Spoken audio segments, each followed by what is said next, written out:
Mzee mwenzangu, huyu ndio mtu mwenyewe inaonekana. Huyu. Wewe, nimekuja hapa kwa jambo moja tu. Naomba umwopoe mjomba wetu. Sawa?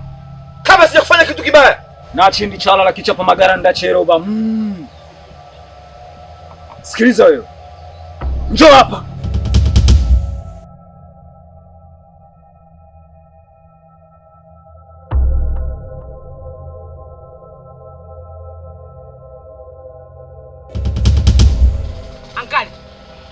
Ankali. Abe mjomba. Hey, amepona. Mwenye jumlisha moja ankali ngapi? 11. 2 ankali. Kapona mjomba. Ankali umepona? Umepona. Haya kimekuta nini ankali? Ni historia ndefu. Pause. Haina haja ya kuongea. Ondoka. Potea. Wewe tueleze vizuri. Wewe Mungu akikupa krema na kupa na mwendo. Lila, wewe ndio umemloga.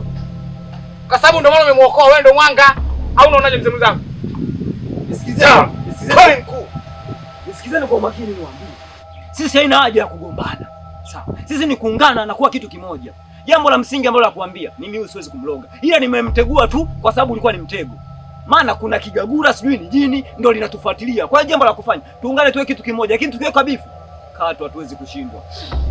Unamuelewa mzee mzangu? Shirika anaweza akawa anachokiongea akawa yuko sahihi. Kikubwa sisi na yeye tuungane tuweze kumwangamiza yule kiumbe. Wewe na huyu ni mazoea yanafanana. Nisikilize. Lila na Fila vitengamani. Sisi wewe mimi na huyu kwa pamoja na wewe. Sahau wewe kwanza mchawi. Gagula. Nisikizeni kwa makini. Jambo hapa la kufanya ni kuwa kitu kimoja na tukamuinda huyo mshenzi. Sijui ni jini, sijui ni kigagura. Na chindi charala kichapa magara ndacheroba. Na sisi tufanyie kazi rujao.